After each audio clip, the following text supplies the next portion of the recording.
नमस्कार, आप देख रहे हैं प्राइम न्यूज और मैं हूं आपके साथ आलोक शुक्ला। डब्ल्यूएफआई के अध्यक्ष बृजभूषण शरण सिंह के खिलाफ बजरंग पूनिया, साक्षी मलिक, विनेश फोगाट समेत कई दिग्गज पहलवानों का विरोध प्रदर्शन लगातार जारी है। वो 18 जनवरी से ही दिल्ली के जंतर मंतर पर धरने पर बैठे हैं। विश्व चैंपियनशिप पदक विजेता विनेश फोगाट ने डब्ल्यूएफआई अध्यक्ष पर यौन शोषण का आरोप लगाया है। उन्होंने दावा किया कि लखनऊ के राष्ट्रीय शिविर में कई कोच ने महिला पहलवानों का यौन शोषण किया है। इसके बाद केंद्रीय खेल मंत्रालय ने कुश्ती महासंघ से अगले घंटे के भीतर जवाब देने का निर्देश दिया है। वहीं कुश्ती महासंघ ने अध्यक्ष बृजभूषण शरण सिंह आज कॉन्फ्रेंस करने जा रहे थे। हालांकि आज शाम उनके बेटे और विधायक प्रतीक भूषण ने पत्रकारों से चर्चा के दौरान कहा कि फेडरेशन की बैठक के बाद इस पूरे मामले पर निर्णय लिया जाएगा। प्रतीक ने बताया कि उनके पिता ने खेल मंत्रालय को अपना जवाब भेजा है। उन्होंने कहा कि 22 जनवरी को इसकी बैठक होगी। इसके बाद बृजभूषण खुद पत्रकारों से रूबरू होकर जवाब देंगे। आपको बता दें कि आईओए ने डब्ल्यूएफआई प्रमुख के खिलाफ यौन उत्पीड़न के आरोपों की जांच के लिए 7 सदस्यीय समिति का गठन भी कर दिया है। 7 सदस्यीय समिति के सदस्य मैरी कॉम, लोला बनर्जी, अलकनंदा अशोक, योगेश्वर दत्त, सहदेव यादव सहित अन्य इसमें शामिल हैं। इससे एक दिन पहले पहलवानों ने इस खेल प्रशासक के खिलाफ कई एफआईआर दर्ज कराने की धमकी दी थी। खिलाड़ियों के द्वारा लगाए गए आरोपों का जवाब देने के लिए भारतीय कुश्ती संघ के अध्यक्ष बृजभूषण शरण सिंह ने आज एक पत्रकार वार्ता आयोजित की थी, जिसमें यह कहा गया था कि हम दिन में 12 बजे सारे सवालों का जवाब देंगे, कौन कौन साजिश करता है उसके बारे में बताएंगे, और अगर मेरा मुंह खुल गया तो सुनामी आ जाएगी।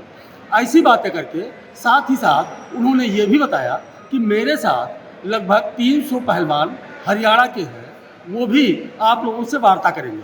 लेकिन किसी कारणवश उन्होंने वो टाइम जो 12 बजे का दिया था, 12 बजे से 4 बजे किया, 4 बजे से 5 बजे ले देकर 7:15 बजे उनके पुत्र सदर विधायक प्रतीक भूषण शरण सिंह ने आकर पत्रकारों के सामने एक वार्ता की और ये बताया कि जब तक रेसलिंग फेडरेशन की जनरल मीटिंग जो 22 तारीख को आयोजित है वो नहीं हो जाती, हम सारे लोगों से विचार विमर्श नहीं कर लेते, सबसे बात नहीं कर लेते, उससे पहले भारतीय कुश्ती संघ के अध्यक्ष बृजभूषण शरण सिंह पत्रकारों से कोई वार्ता नहीं करेंगे। बाकी कोई जानकारी देने के लिए मैं अधिकृत नहीं हूँ। आगे किसी भी तरह की कोई बात करने से उन्होंने इनकार किया। प्राइम न्यूज गोंडा के लिए भूपेंद्र द्विवेदी। भोपाल में सीएम शिवराज अकादमी में आयोजित आईएएस सर्विस मीट में शामिल होने के लिए पहुंचे थे। उन्होंने मीट का उद्घाटन किया। इस दौरान सीएम शिवराज सिंह चौहान ने प्रदेश के सभी आईएएस अफसरों को नसीहत भी दी। उन्होंने कहा कि रिपोर्ट में सब अच्छा दिखता है, लेकिन हकीकत फील्ड पर जाने से पता चल जाती है। इसके साथ ही सीएम ने अच्छा काम करने वाले कलेक्टर्स की तारीफ भी की।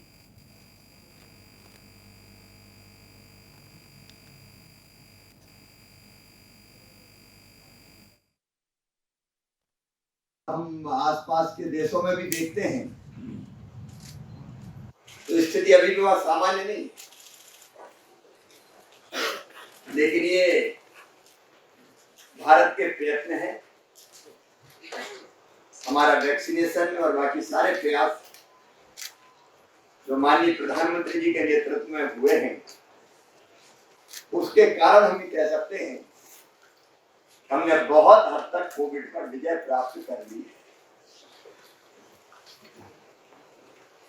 और आज एक खुले माहौल में हम मिल रहे हैं।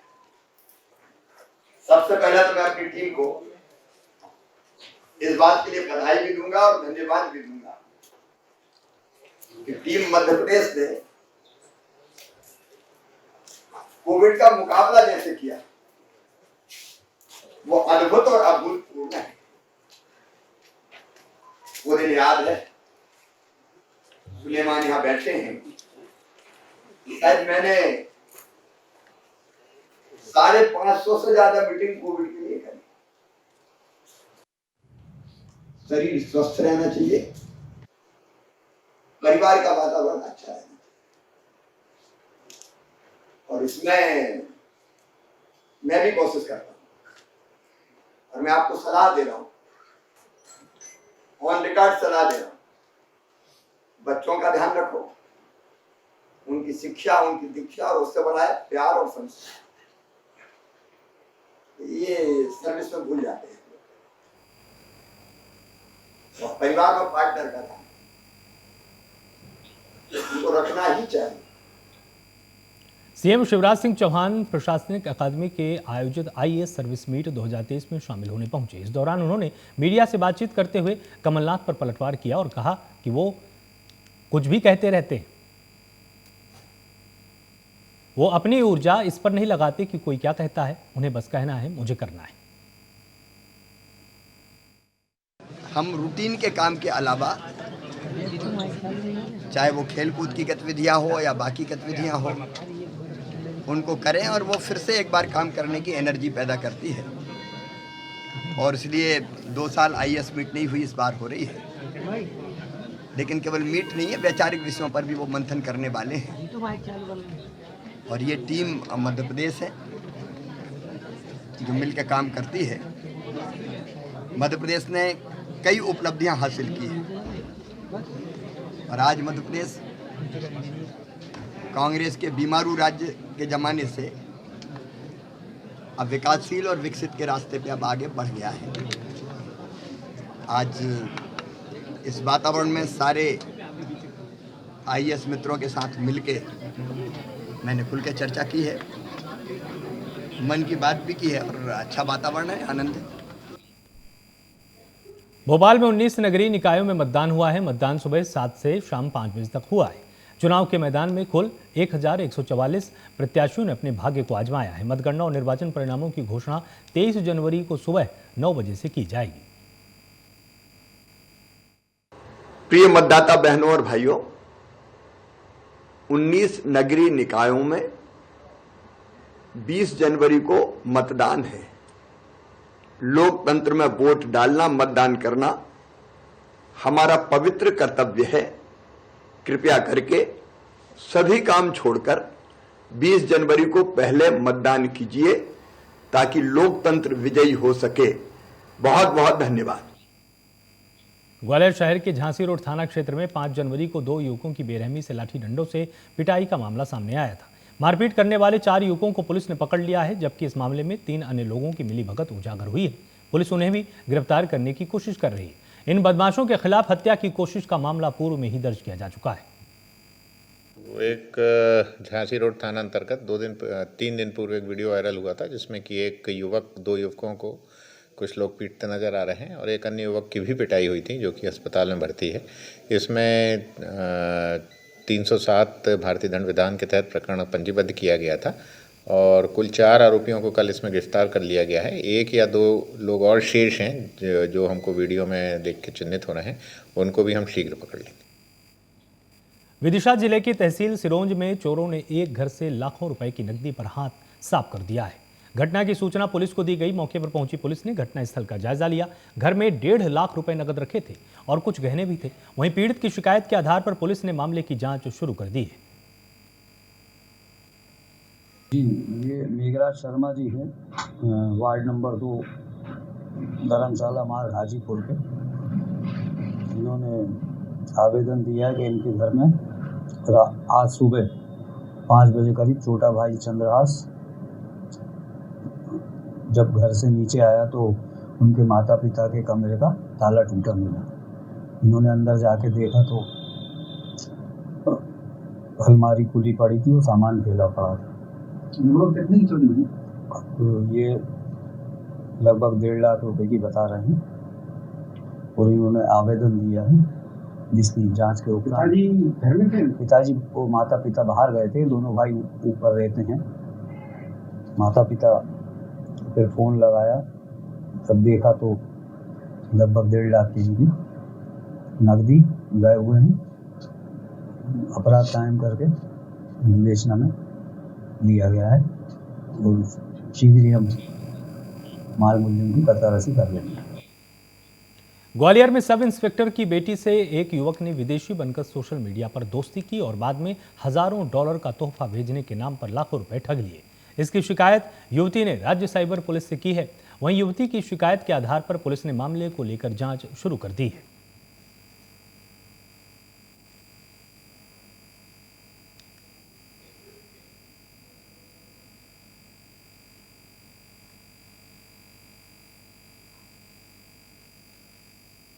एक आवेदन हमारे कार्यालय में आया था आवेदिका के द्वारा ये बताया गया कि कोई एलेक्स नाम से कोई एक इंस्टाग्राम आईडी थी जिस पर इसकी कुछ चैटिंग हुई।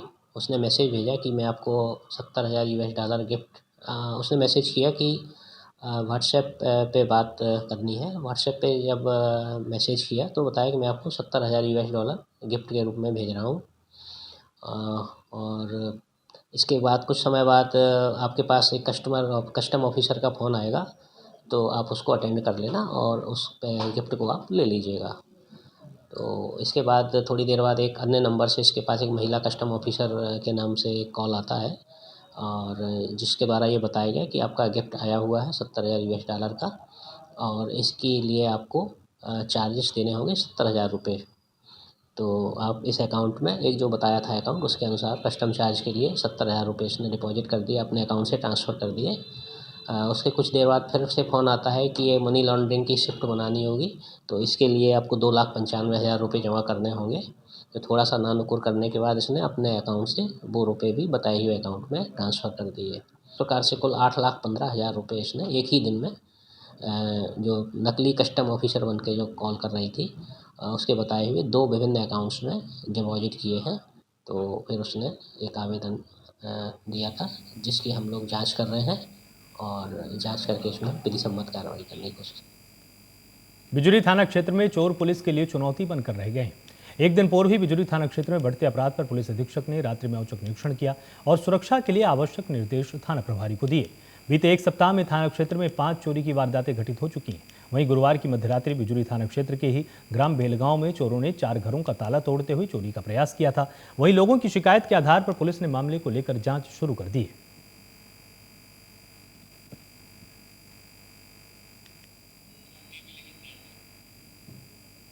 खबर भिंड से, जहां युवक ने गौशाला की शिकायत एसडीएम से की थी, लेकिन अभी तक किसी भी प्रकार की कोई कार्रवाई नहीं हुई। वहीं कार्रवाई नहीं होने पर युवक को इसका खामियाजा भी भुगतना पड़ा। दबंगों ने गायों से युवक के खेत की खड़ी सरसों की फसल को चरवा दिया और रोकने पर जान से मारने की धमकी भी दी। वहीं इस घटना से ग्रामीणों में दहशत का माहौल बन चुका है। मैंने सरकारी गौशाला की शिकायत एसडीएम साहब पर की, जिससे गौशाला समिति के अध्यक्ष मनोज यादव ने अपने भाई एवं रामवीर सिंह यादव और साथियों के साथ मेरी खड़ी फसल में गायों से नुकसान करवा दिया।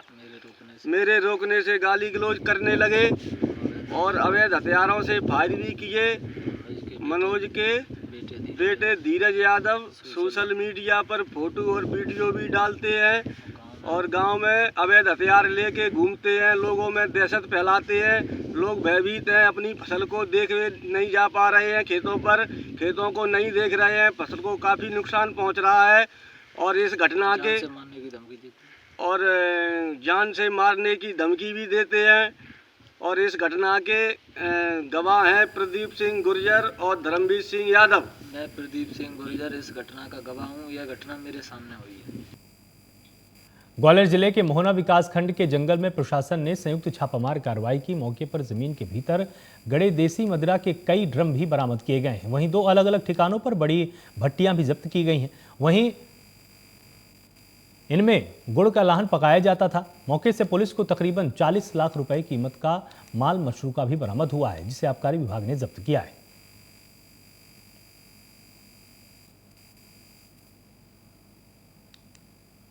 वरिष्ठ अधिकारी लगातार निर्देशित करते रहे कि ये जो पॉकेट्स हैं कंजरों की, इनमें हमें कार्य करने हैं। इसी क्रम में रेकी की गई और सूचना प्राप्त की गई मुखबिर से।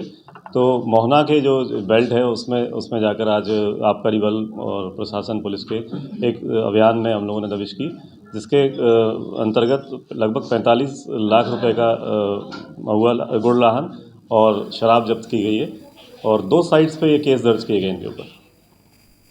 नर्मदापुरम में आगामी 28 जनवरी को मां नर्मदा जयंती महोत्सव और नगर का गौरव दिवस दीपोत्सव के रूप में मनाया जाएगा। आयोजन को लेकर जिला प्रशासन भव्य तैयारियां कर रहा है। नर्मदा जयंती के उत्सव पर्व पर इस बार 51,000 दीपकों की छटा से नर्मदा का तट शोभायमान होगा। मां नर्मदा जयंती की शुरुआत एक दिन पहले मंगलाचरण से होगी। इस अवसर पर नर्मदा तट के सेठानी घाट पर विभिन्न प्रतियोगिताएं भी आयोजित की जाएंगी। तैयारियों को लेकर कमिश्नर श्रीमन शुक्ला और कलेक्टर नीरज कुमार सिंह ने सेठानी घाट का निरीक्षण भी किया है।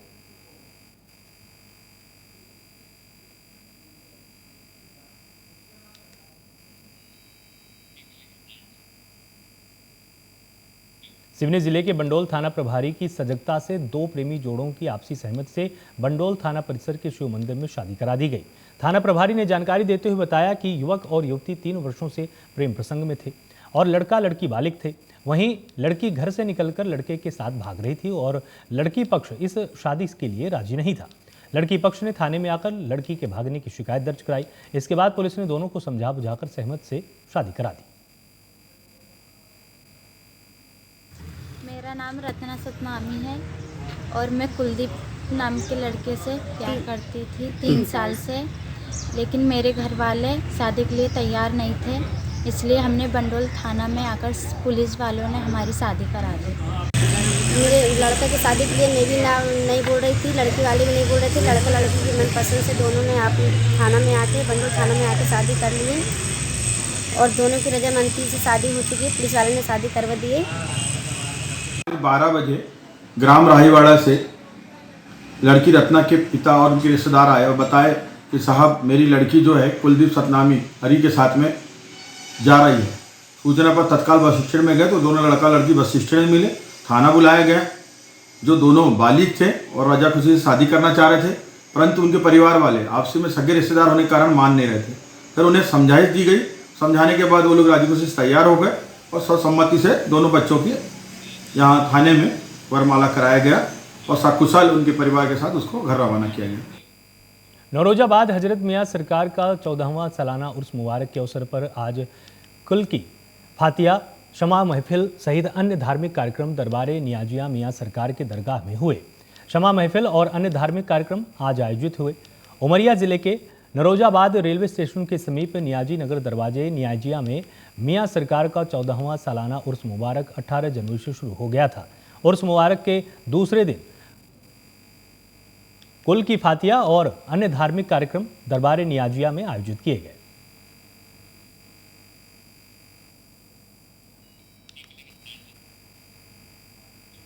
शिवपुरी में सुअरों की हो रही लगातार मौतों से हड़कंप की स्थिति बन चुकी है। जांच के लिए भोपाल भेजे गए सैंपलों से सुअरों में अफ्रीकन स्वाइन फीवर वायरस की पुष्टि हो चुकी है। जिले भर में सैकड़ों सुअर पिछले 8 दिनों में इस अफ्रीकन वायरस का शिकार होकर मौत के मुंह में जा चुके हैं। अभी भी हालातों में कोई सुधार नहीं है। स्वाइन फ्लू के लिए तो वैक्सीन है, लेकिन अफ्रीकन स्वाइन फीवर वायरस का कोई इलाज नहीं है। अफ्रीकन स्वाइन फीवर ये बीमारी है और ये सुअरों में ही रहती है। ये बीमारी से कुछ डेथ हुई है। हमारे यहाँ दो की रिपोर्टिंग हुई थी, जो दोनों के पोस्टमार्टम डॉक्टर ने किए थे, जिसके सैंपल भोपाल में हाई सिक्योरिटी लैब में भेजे थे, जो पॉजिटिव आए हुए। और स्वाइन फीवर और अफ्रीकन स्वाइन फीवर दोनों में अंतर है। स्वाइन फीवर में इलाज भी है, उसका वैक्सीनेशन भी है। इसका कोई वैक्सीन नहीं है। अफ्रीकन स्वाइन फीवर का जो है वैक्सीन नहीं, तो दोनों चीजें अलग हैं। बुरहानपुर जिले के शिकारपुरा थाना क्षेत्र में अप्रिय स्थितियों में तत्काल पुलिस कार्रवाई सुनिश्चित करने के उद्देश्य से पुलिस चौकी दौलतपुरा का जीर्णोद्धार कर कायाकल्प कर चुकी है। चौकी का लोकार्पण पुलिस अधीक्षक राहुल कुमार लोढ़ा ने किया। इस दौरान कई थानों के थाना प्रभारी और वार्डवासी भी मौजूद रहे।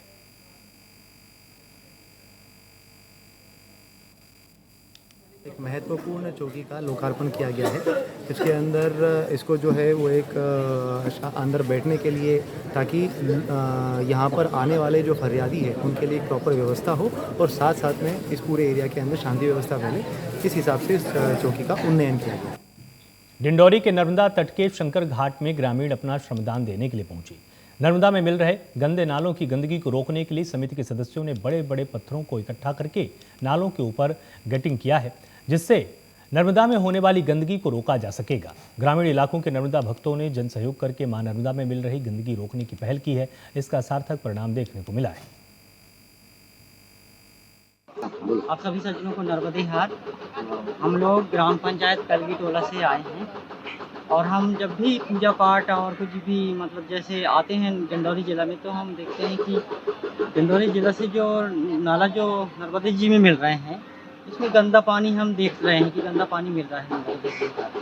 तो इससे हमको लगा कि ये इसको हम रोकें और यहाँ जो देवा सेवा जो ग्रुप है उसे हम बताएं कि ये जो गंदा पानी जो जा रहा है इसमें हम इसका ट्रीटमेंट प्लांट हम बनाएंगे पत्थर से। उन्होंने हमें पत्थर उपलब्ध कराए हैं। तो हम कलगी टोला से जैव विविधता प्रबंधन समिति घाट टोली हम लोग आके यहाँ पे सेवा दे रहे हैं और हम सभी को ये संदेश देना चाहते हैं कि माँ नर्मदा की घाटों को स्वच्छ बनाने में अपना सहयोग प्रदान करें और कचरा ना फैलाएं ताकि यहाँ के जल जीवन अविरल और शुद्ध बना रहे, ताकि आने वाली पीढ़ी को ये हम सबके लिए कल्याणकारी है। नर्मदे। विदिशा जिले की तहसील सिरोंज में अनुभूति एक सरकारी कार्यक्रम है जिसके तहत स्कूली बच्चों को वन विभाग जंगल की सैर कराता है ताकि वो जंगल को नज़दीक से देखकर जंगल की अनुभूति कर पाएं। इसी के तहत सिरोंज वन विभाग ने 100 स्कूली बच्चों को जंगल की सैर करवाई। वन विभाग ने साल 2000 में प्लांटेशन किया हुआ था जो अब पूरे जंगल का स्वरूप ले चुका है।